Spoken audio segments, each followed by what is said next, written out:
Just 1 hour ago, the royal family delivered a shocking and tragic update that has stunned the nation. This isn't rumor. It's official. The palace has broken its silence, and what they revealed has left the monarchy shaken to its core. Everything is about to change. Here's what we know. The announcement that shook the nation. This morning, the palace press secretary walked out into a sea of flashing cameras with a face that said it all. This wasn't routine. His hands gripped the podium tightly, and though his voice tried to stay composed, it faltered just enough to confirm what many had feared for weeks. "His Majesty's health is more serious than previously shared," he said. And just like that, the calm was shattered. What followed was not just a press briefing, it was the breaking of an illusion. For months, royal watchers had whispered, missed meetings, sudden cancellations, the king's shrinking schedule. But until now, these had been dismissed as minor. That illusion collapsed instantly. The press secretary's carefully chosen words carried a weight that silenced even the most hardened journalists. Outside Buckingham Palace, the mood shifted. From ceremonial calm to a kind of quiet panic, people realized the crown, so often a symbol of timeless stability, was showing real cracks. "This is not simply about health," one reporter said live on air. "It's about control, and the monarchy is losing it." The truth had been hiding in plain sight. Royal appearances became shorter, smiles seemed tighter, and yet the palace kept up the facade until now. The press secretary's voice dropped at one point, barely above a whisper. "This has been a difficult period for His Majesty and the family." But those who watched closely didn't miss the gravity. Something vital is unraveling. But perhaps even more unsettling than the statement itself was the silence that followed it. Not all royals were present. Not every familiar face stood behind that podium. And in that absence, a new question was born. Who is really stepping forward now? And who is stepping back? That question would come crashing to the forefront in the hours that followed, as eyes turned not just to King Charles, but to the man behind the throne, and the woman who had suddenly vanished from it. King Charles, a monarch fading before our eyes. By midday, the palace gates were still surrounded, but attention had shifted. The focus was now on the king himself, and what sources close to him were finally willing to admit. King Charles is fading, and far faster than the public has been led to believe. The cancer diagnosis, confirmed quietly behind closed doors after a prostate procedure in early 2024, had marked a turning point. Though public appearances continued, each one was more tightly controlled. And while Charles smiled for cameras, insiders say the truth is darker. He leans on a cane now, not just for balance, but because walking has become painful, one source shared. The images you see are rehearsed. They don't show what happens once the cameras stop. He has become increasingly dependent, not just physically, but emotionally. Those closest to him say he often reflects on his fractured relationship with Prince Harry, a source of deep pain that remains unresolved. It's one of the few subjects that still brings visible emotion to the king's tired face. He's haunted by it, a former staff member revealed. He knows time is running out, and the chance to mend it might already be gone. Privately, staff say Charles has begun drinking more, particularly whiskey, to cope with what he now views as an inevitable decline. Though the palace refuses to comment on personal matters, one insider remarked, "He's trying to stay strong, but he knows this is not the reign he waited his whole life for. This isn't how he wanted to be remembered." Despite all this, Charles insists on keeping up royal appearances, fewer though they are. But the strain is beginning to show. He moves slower, his speeches are shorter, and the energy that once defined his decades as Prince of Wales has given way to a quieter, more solemn figure. For a man who spent a lifetime preparing for the crown, the irony is painful. Charles has barely begun his reign, and already the question is being whispered across palace walls and newsroom floors alike. Is the end nearer than anyone is willing to admit? And while Charles fights this private war, another mystery is beginning to overshadow the monarchy's future. Where is Queen Camilla? A silent crown. Camilla's disappearance raises alarms. The announcement about King Charles's health should have united the royal family in strength, but instead, it opened the door to a new and unsettling mystery. Queen Camilla was nowhere to be seen.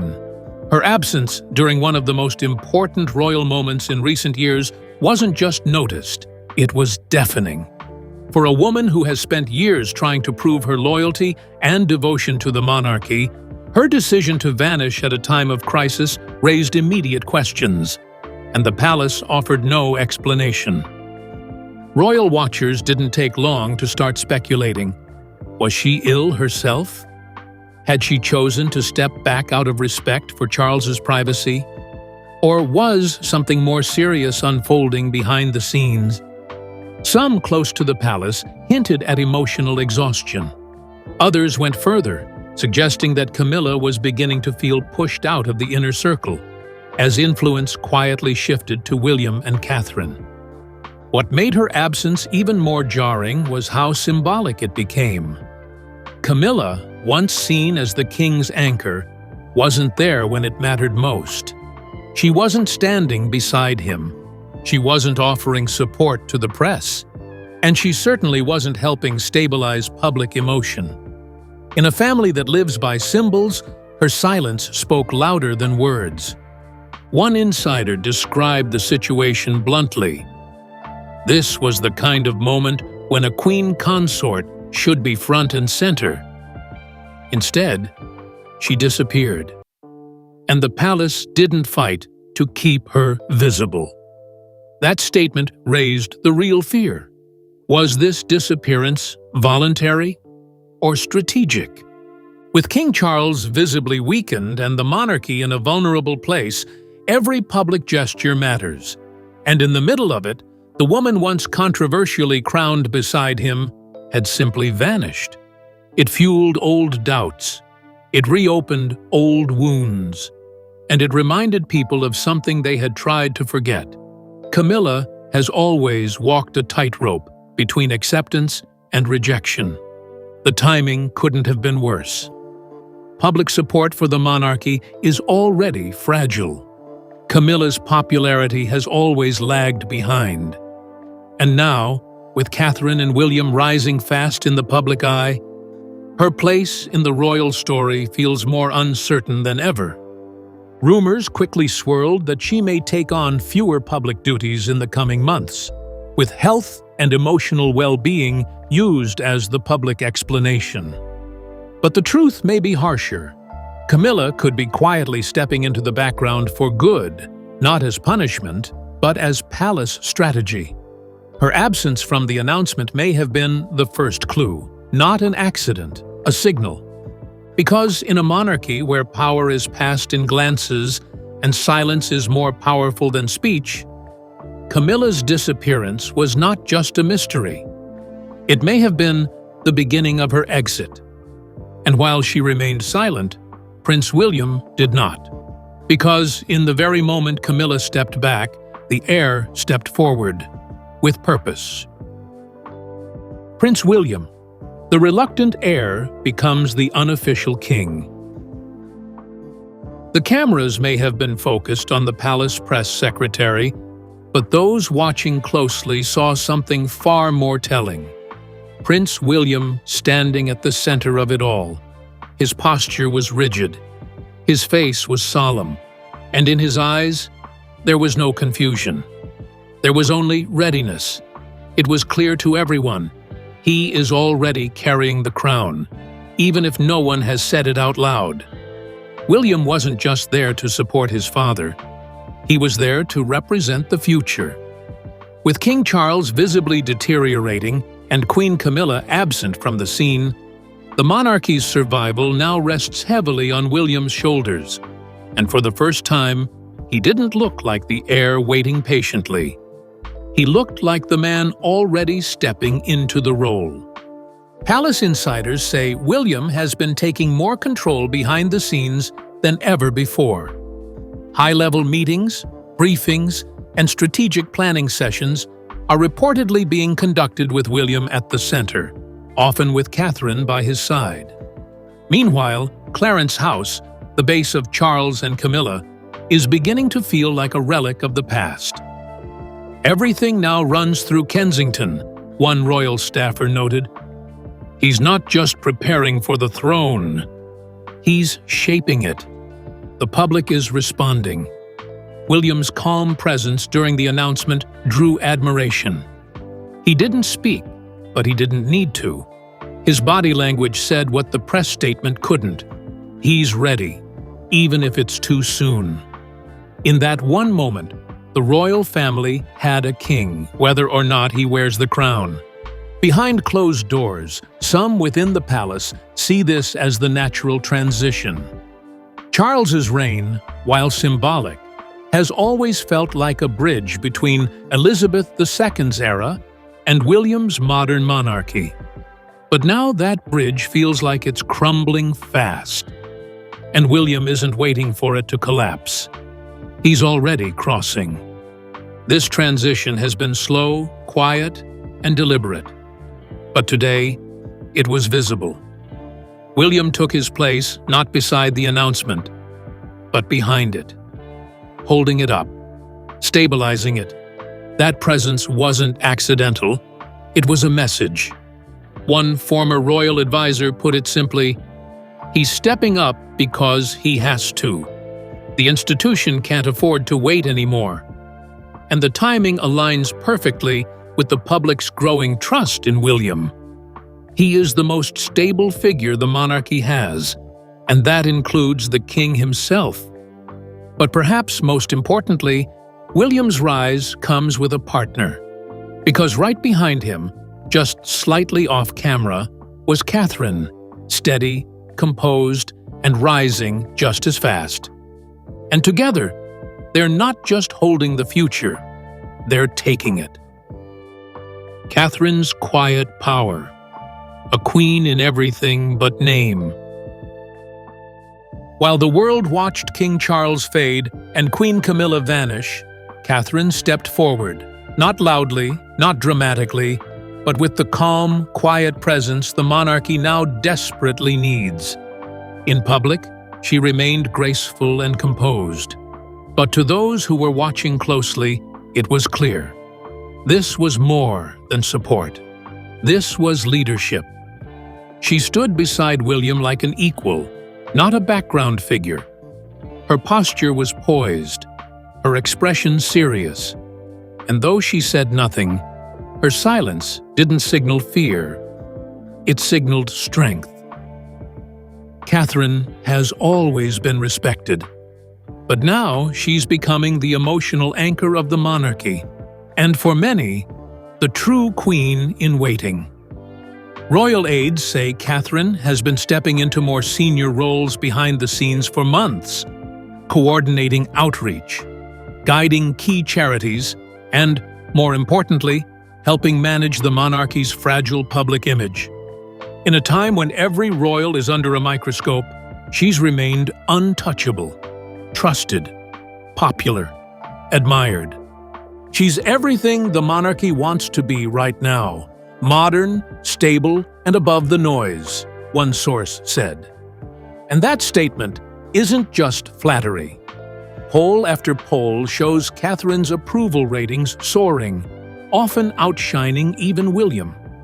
Unlike Camilla, whose presence often felt forced or calculated, Catherine radiates natural connection.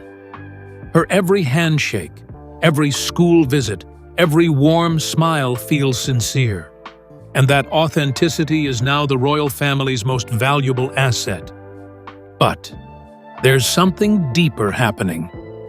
With Charles declining and Camilla receding from view, Catherine is stepping into a new kind of power.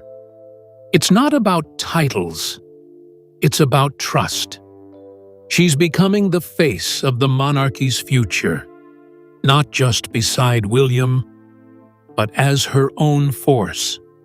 And she's doing it without controversy, without missteps, without noise. Observers believe her quiet rise is intentional.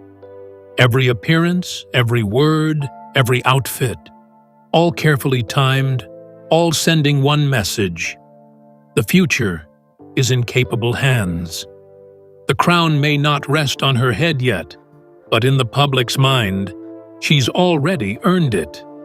And her influence is already shaping royal direction. When the Diana Initiative was launched, it was Catherine who gave it life. Her connection to Diana's legacy gave the project heart, and her backing made it matter. It wasn't just charity, it was legacy work, and Catherine delivered it with dignity. At a recent engagement, she was asked how the royal family was coping behind the scenes. Her answer was soft but powerful. "We take it one day at a time, but we keep moving forward." And with that, Catherine proved she wasn't just surviving this storm. She was guiding the family through it. The public sees it. The palace sees it. And soon, even history will have to recognize it. Catherine isn't waiting for the crown. She's already carrying it. But if Catherine is carrying the heart of the monarchy, then the soul, it seems, still belongs to the one name no one can forget. The Diana Initiative, a legacy that refuses to die. It came as a surprise, but it landed like thunder. Prince William and Catherine officially launched the Diana Initiative, a bold new royal project aimed at modernizing charity work. But it wasn't the mission that caught the world's attention. It was the name, Diana, a name that still carries emotion, pain, and unmatched power. This wasn't just a tribute, it was a reclamation of legacy, and a powerful signal about the monarchy's future. Within hours, clips of Princess Diana, walking through minefields, hugging AIDS patients, comforting children, flooded social media. To many, it felt like she had returned, not physically, but spiritually, and the public responded with open arms. Inside the palace, the mood was far more uneasy. King Charles was said to be visibly tense when the announcement reached him. Diana's shadow has never left his reign, and now it was back in full force, endorsed by his own son and future daughter-in-law. Camilla's reaction, though silent, spoke volumes. The woman who had worked for decades to rebuild her image was suddenly back in Diana's shadow, and this time the public wasn't shy. Side-by-side photos of Diana and Catherine began trending. The phrase "Queen of Hearts" returned to headlines, and Camilla, once again, faded from the spotlight. But this initiative isn't just about memory. It's about momentum. It marks the beginning of a rebranding of the crown, one that uses Diana's humanity to redefine what royalty should mean today. As one palace source bluntly put it, this isn't about the past. It's about who gets to shape what comes next. And it's not Charles or Camilla. Diana is the symbol. Catherine is the future. And Camilla? She's slowly being written out. Camilla versus Diana's ghost, a battle she can never win.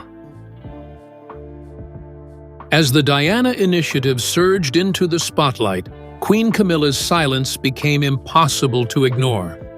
For years, she had worked to rebuild her image, quietly attending engagements, supporting King Charles, keeping her head down. But now, that work was unraveling, not through scandal, but through memory. Because with Diana's name back on everyone's lips, Camilla was being pushed to the margins once again. This time not by public backlash, but by history itself. It wasn't supposed to be like this. After decades of controversy, Camilla had finally been crowned queen consort. She had earned, if not love, then at least tolerance from the public. But the Diana Initiative shattered that fragile peace. Social media exploded with comparisons. Tabloids revisited the past. Public conversations shifted. Not about what Camilla was doing, but about what Diana might have done instead. Then came the moment that changed everything. At a quiet charity luncheon, a reporter asked Camilla for her thoughts on the Diana Initiative. Her response was brief and ice-cold.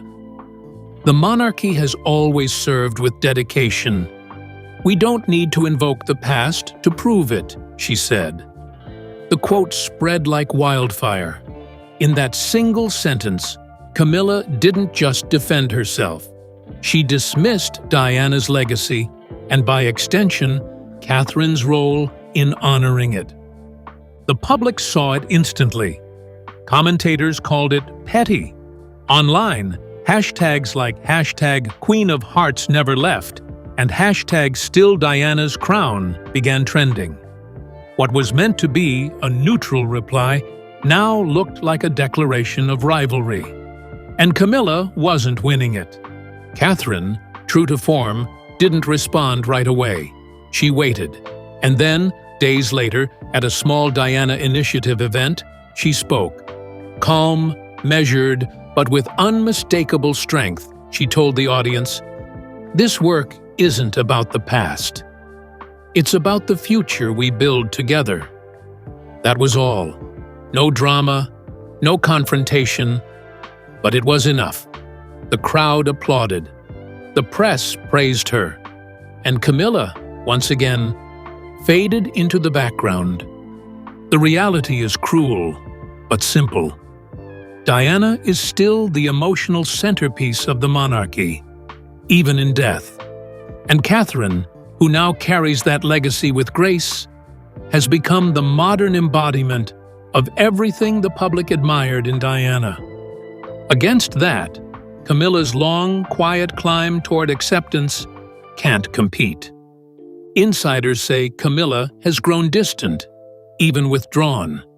She feels undermined, overshadowed, and the timing couldn't be worse, as Charles's health falters and the monarchy enters a dangerous transition.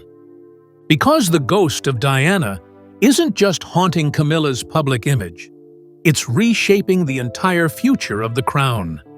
And it's not just Catherine who sees it happening. Inside the palace, another figure has been watching in silence. One who's never truly accepted Camilla's place beside the king. The hidden rift. Princess Anne's Cold War with Camilla. Beneath the polished surface of royal tradition, a quiet tension has been simmering for decades. And now, as Queen Camilla finds herself under pressure, that long-held discomfort is bubbling to the surface again, this time from Princess Anne. The public sees them both as duty-bound senior royals, but those who understand the palace know the truth. Anne has never truly accepted Camilla, and recent events are only deepening the divide. Their history is more tangled than most realize. In the early 1970s, Princess Anne had a personal relationship with Andrew Parker Bowles, Camilla's former husband. Though it never became official, the bond left a lasting mark. And when Camilla entered Charles's life, still married to Andrew, the web of royal entanglement became more than just awkward. It became personal. By the 1980s, the Diana-Charles-Camilla triangle became public spectacle. But within the palace, Anne's reaction was far colder and more private. Insiders say she admired Diana's strength, and watched in disapproval as Camilla's presence created one of the most painful scandals the family had ever endured. Forgiveness, they say, was never truly on the table. Even after Charles married Camilla in 2005, Anne kept her distance. Publicly cordial, yes, but never warm. And now, as Camilla's role begins to shrink again, Anne's stance has only hardened. She sees Camilla's recent withdrawal not as unfortunate, but as overdue. One royal aide who has worked closely with both women described it simply: Anne respects tradition. Camilla represents disruption. They were never going to blend. That tension has become increasingly visible. At a recent engagement, Camilla and Anne left together. Camilla, by protocol, walked first. But body language experts immediately noticed. Anne's smile didn't reach her eyes. Her posture was stiff.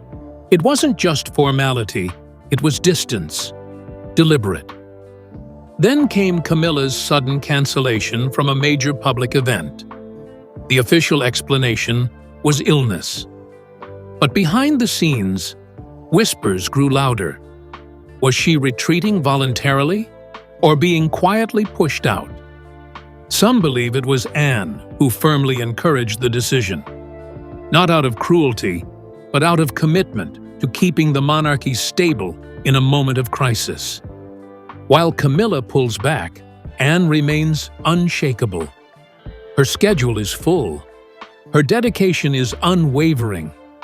And to many inside the palace, she's become the example others are measured against. Anne doesn't care for headlines, one insider said. She cares for duty. And in her eyes, Camilla was never fit for the role. This unspoken rivalry has never erupted in public.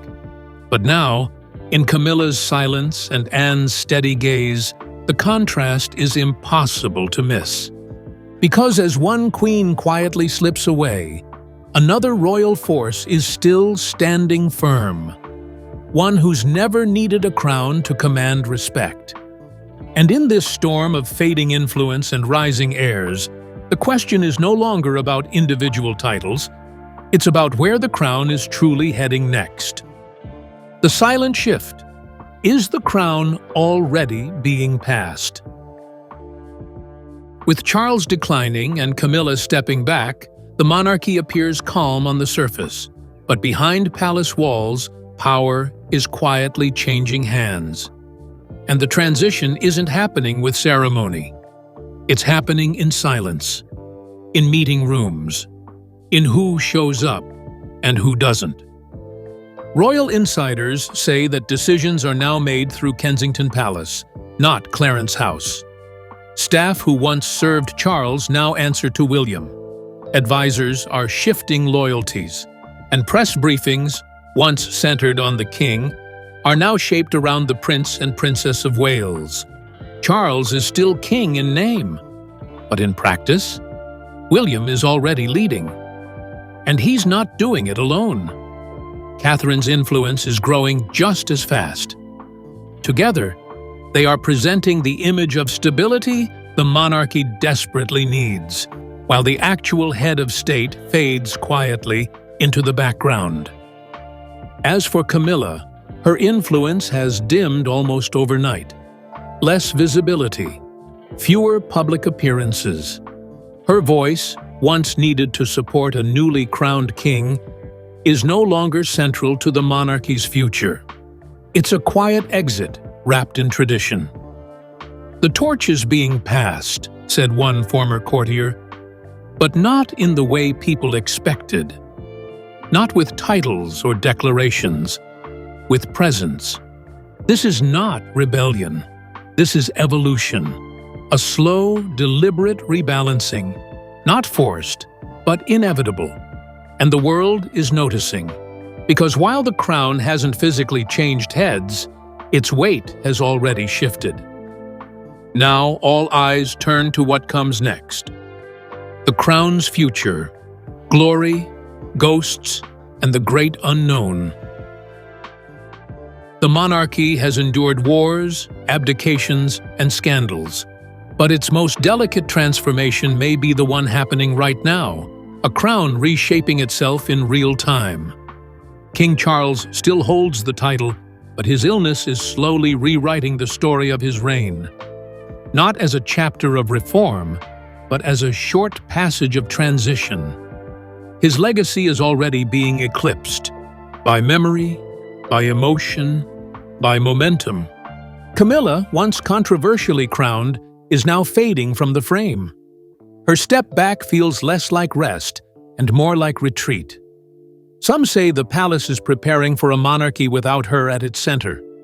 Others say that future is already here. William and Catherine now carry the emotional trust of the people. They are modern, steady, rooted in Diana's legacy, but shaped by their own clarity. And with Princess Anne standing firm, the older generation is still anchored, but no longer steering. The crown isn't crumbling, a palace insider recently said. It's just moving quietly onto new heads. History may remember this moment not by grand announcements, but by everything unspoken, by who appeared, by who disappeared, and by who quietly rose in their place. Because the monarchy survives on silence, but it evolves in plain sight. And the question now is no longer if the crown will endure. It's this: whose head will it rest on next? This tragic revelation marks a turning point in royal history. With the monarchy on uncertain ground, the future now rests on unsteady shoulders. What happens next could redefine everything. Stay tuned as we continue to follow this unfolding royal crisis. Don't forget to like, subscribe, and share your thoughts below.